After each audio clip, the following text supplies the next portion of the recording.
nice to have you join this program. We're really, really excited. We want to say a big, big thank you to the U.S. women, especially Jennifer Shahade, who reached out to me to get us to start this program. Pontus Carlson knew that that Lighthouse Chess Club had the queens, and so I think it's the only club that had an all-girls club in Kenya.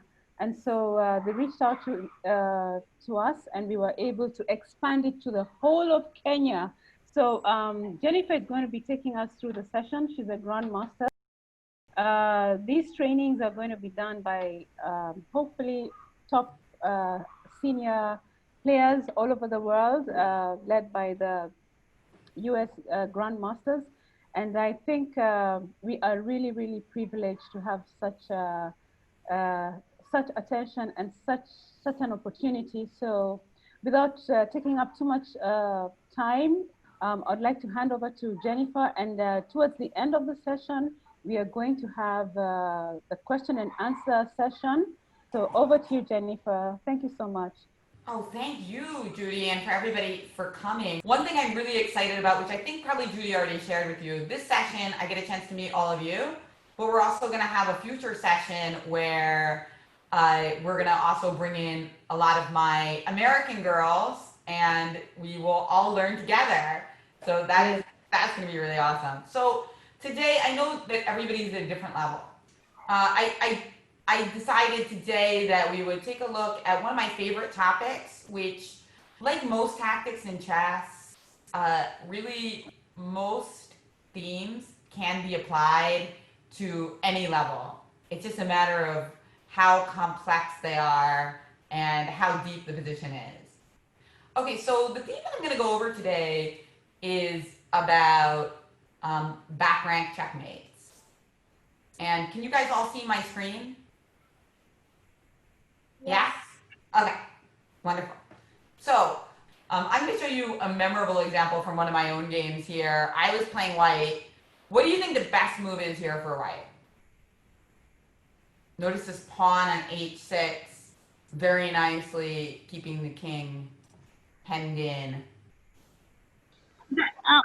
Queen to f5. Aha, yes. Okay, I think she misspoke, but yeah, she has the right answer. Sasha wanted to play queen to c5, and this move is extremely powerful because in addition to taking advantage of the back rank, it's also like a double attack. I'm attacking this queen, and I'm attacking the knight. So if the queen takes on c5, I just can play rook takes rook, and it's checkmate in 1 after the queen moves back to f8. And if instead you take on d1, and then play rook takes d1, queen takes c5, exactly the same thing happens. Finally, if we play queen f8, now what does white do? Hi, Elizabeth. Hi. So what would you do here, Elizabeth? I'll play queen captures b4. Ah, queen captures b4 because now if queen takes queen, what happens? Rook captures d8. That's right, and again it's checkmate. Excellent. So I just get to sacrifice my queen again because of the back rank checkmate, and it doesn't matter if they take this first. You're up a whole queen, but it's checkmate, so that's the end. And what does this show you about what black did wrong probably earlier? Why is this what is the thing that black maybe should have done earlier that would have avoided this catastrophe? Bernice. They should have developed the bishop on c8 so that the rook can be protecting the back rank.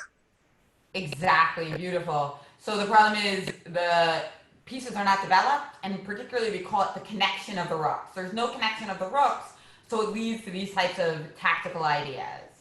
Okay, that's a little warm-up. I wanted to show you from one of my games. Now I'll show you one of my favorite games that really impressed me when I was a kid as well. So this is from Judit Polgar. Now, after Sicilian, c5, which is one of the most popular defenses against e4, probably number 1 at the higher level and number 2 at the beginner level.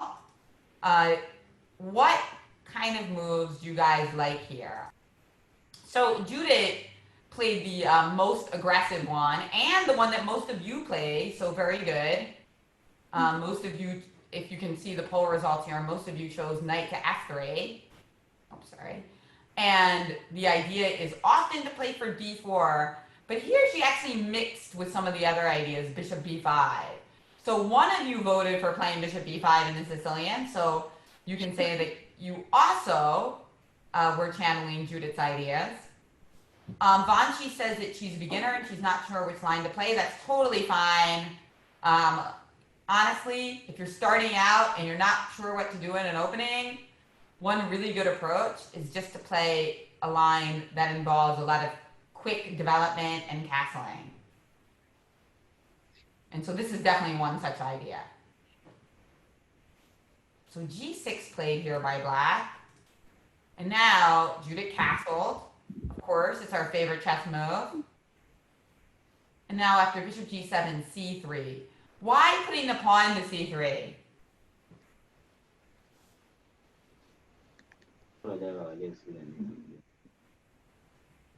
Nelly?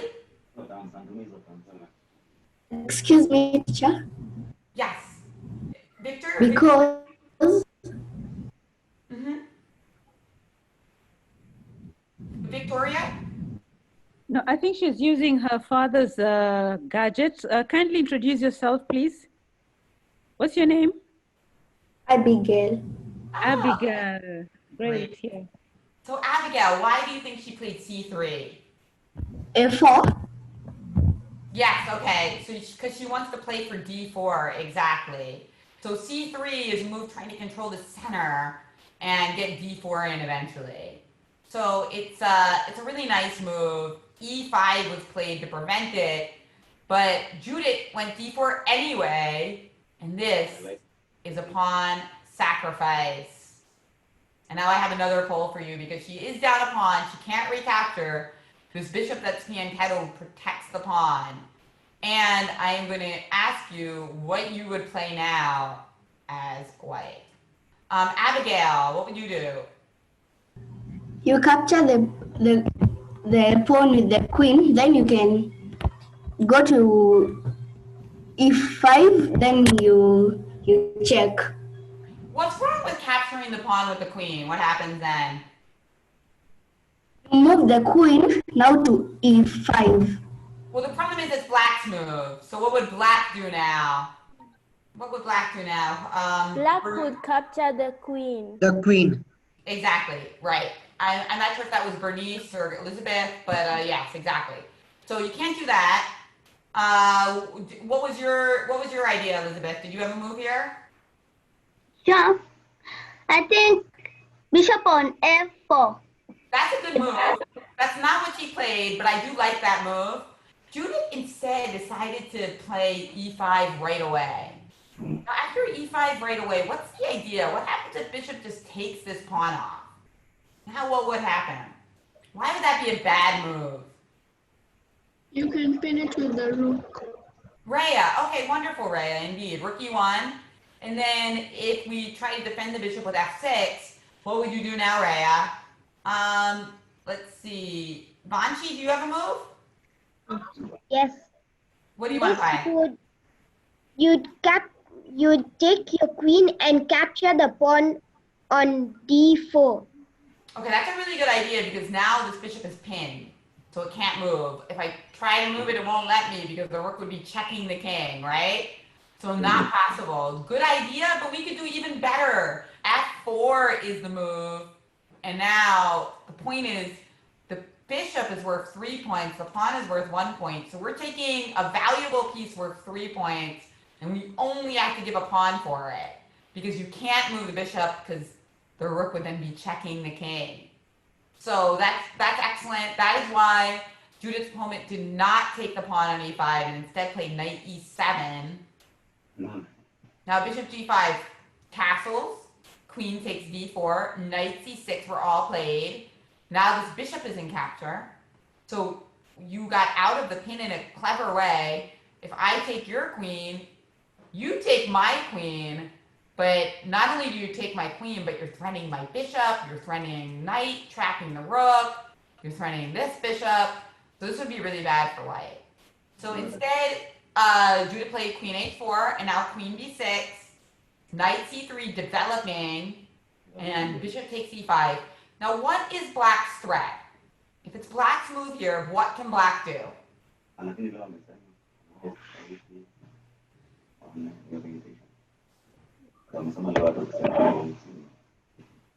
Take your time.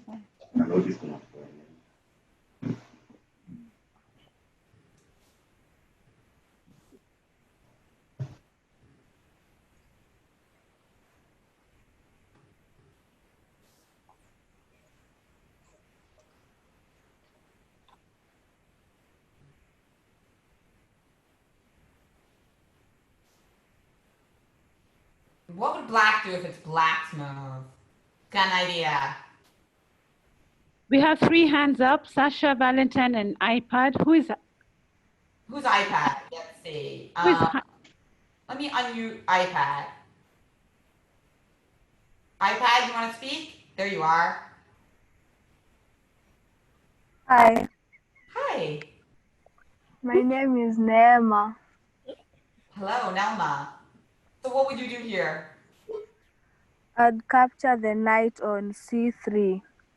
Exactly. And then once you capture the knight on c3 and I recapture, what can you do? I can capture the bishop on b5 with my queen. 2 for the price of 1, that's right. You got 2 pieces and I only got 1. So this is therefore the threat. Does anybody know what this threat is called? This is a special type of tactic that comes up very often. It's called removing the defender. Sometimes it's also called removing the guard or eliminating the guard, but it's a really important tactic in chess. It comes up all the time. It's not as important as double attack, but it's pretty big. So you'll never guess what Judit Polgar did here. She actually ignored the threat and played rook to e1. Let's find out why. So indeed, as Nelma, I believe, if I'm mispronouncing that, maybe you can tell me in the chat.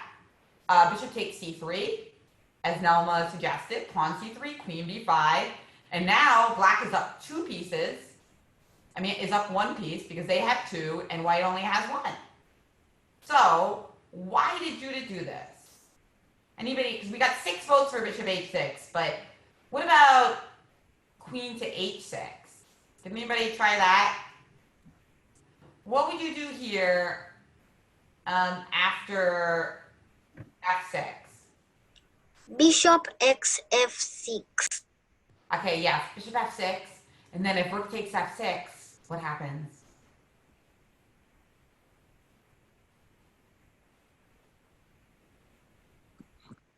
Yes, Shana? I have an answer. What's that? I have an answer. Okay, yeah, what would you do here? Rook E. Rook e8, yes. And now, if king f7, who wants to do the final checkmate for us? Queen to f8. Beautiful. Queen to f8 is a checkmate. Now, that's not what happened in the game.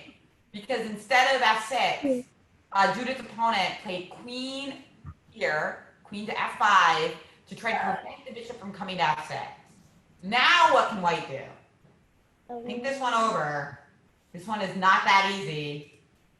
Veronica? And say queen captures f8 check. Okay, and then if king takes f8? You play bishop on h6 check, then rook on e8 checkmate. Nice, fantastic, love it, good job.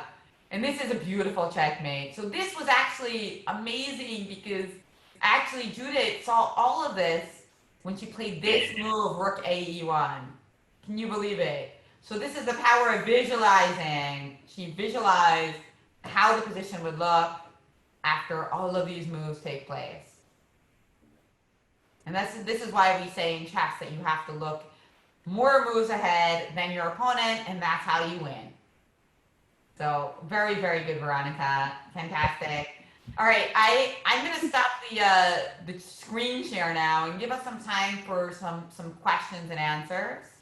Let me end the polling here. Okay. I would like to open it up for any questions that you guys have for me about this game or about chess or about anything you want, even if it's not related to chess, that's okay too. Let me ask you this. I have a question for you guys. How many of you study chess using your computer? And what do you study? Bernice.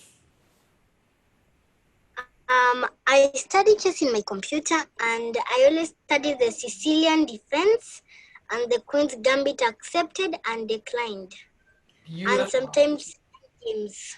That's wonderful. You can also study some tactics, Bernice. But I love your answer. Question or answer, Elizabeth?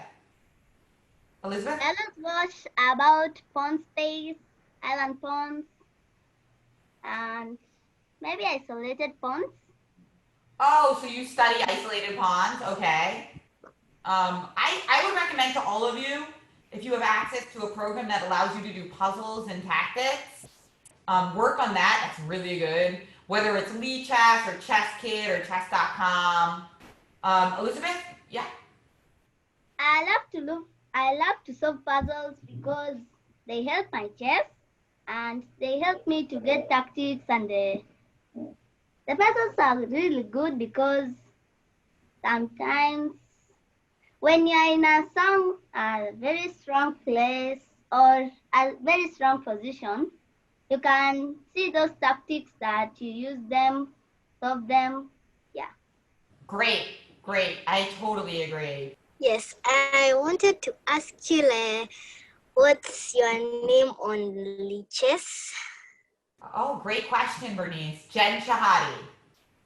So just my name, but not my full name. On a lot of social media profiles, I use Jen Shahade because Jennifer is too long.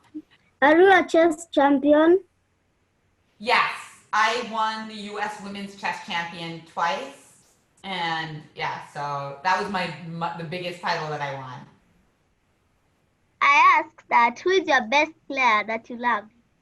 Oh, who's my favorite player? Sorry, Elizabeth. My favorite player, well, I really like Fabiano Caruana because he is from the United States and he almost beat Magnus Carlsen in the World Championship. I wanted to ask you, how do you become a best player of chess when you're studying a lot and a lot? Yeah. And a lot of times. Yeah, you need to study a lot and you need to play a lot. Absolutely. And you can play against people that are better than you. That's also really good. I also think it's good to write about your own games and where you went wrong and try to figure out why and if there's any pattern. Like, for instance, back rank mate. If you got back rank mated a few times, you could kind of try to see that was something that you needed to work on and study a lot of examples about it. Okay, we've got 3 more questions. We've got Zuri, we've got Ria, and Savinda. Zuri, Savinda, I can see you're unmuted. Savinda, ask your question, and then we'll go to Ria, and then we'll go to Zuri. Let's have some order, girls. My question is, how many games do you play a day? Savinda, great question. Sometimes 0, because sometimes I'm just busy with my work and my meetings, and then when I play on chess.com, I'll often play a few games in a row. And I try not to play too many games that I can't analyze, because it becomes kind of mindless. Just play, and not think about what went wrong. It's much better to play 3 or 4 games, and then every game say, this is what I did wrong, this is what I did right. Nima asks, what chess app do you use to practice? I mean, I'm familiar with all of them. Chess.com is great, Chess is great. Just try to find some puzzles and some videos. There's a lot of free videos on YouTube, which have a lot of great chess analysis and advice. So there's so much out there. And you said we have a question from Zuri as well, right? Yeah, Zuri, I'm unmuting you. Zuri, please go ahead. Yes, I wanted to ask, how do you improve your chess playing? Zuri, great. How do I improve how do you guys improve your chess playing? Let's start with that. Play more and also analyze the games that you play Practicing. and get those puzzles. Puzzles are very, very important. Let me just mute. The puzzles are so important because it helps you to be able to see more than your opponent, just like in this position with Judit Polgar, where her opponent didn't see queen takes f8, king f8, bishop h6. If you do puzzles, you see stuff like that, so you're more likely to win when you're sitting on the board against somebody, because the chances of you seeing a pattern that they don't see is higher. I wanted to ask, how many hours a day do you suggest for beginner to play? Great question. I would suggest, because right now I think a lot of us are not able to do all the same things that we normally do. I'm not 100% sure the situation in Kenya, but Judith indicated to me that a lot of events and schools are canceled or delayed. This is a good opportunity to study and play a little bit more than normal. Maybe an hour of play and an hour of study would be a good breakdown per day. How do you become a very good chess player and you have already studied and played chess with tough players and you've lost? So how do you really get better? That's a good question. I mean, just because you played against tough players and you lost doesn't mean you're going to keep losing. So you got to look at those games, look for improvements, and also work on your puzzles and your tactics. And keep playing against people that are better. But don't lose confidence. Remember, when you are playing a chess game, all it's measuring is your current strength. It's not measuring your potential or your ability to get even better. When I started chess, I was not a quick learner. I was a slow learner, but then when I learned, I shot right up. So everybody's different. Some people are very quick learners, but then they slow down later on. Some people are slow at the beginning and then they skyrocket up. So I'd say that is important. Just you lose, that's okay. So I'd like to end this session so that Grandmaster Jennifer can take a break. So girls, maybe on your screen, you can just give a wave and say, and just mouth, thank you. And until next week, on the 28th, we're going to have a combined session of you lovely girls together with the American girls. I hope you're going to be looking forward to that. Yes, so give a wave, Thank you. Jennifer. Thank you. Thank you. Thank you. Thank you. Thank you. Thank you. Thank you. Yes, how do you say thank you? Thank you. You're welcome. Asante sana. Tell her in Kiswahili, please. Asante. Auntie. Asante. Asante. Asante, love it. Asante. Bye. Okay, thank you. Asante. See you guys in a couple weeks. I can't wait.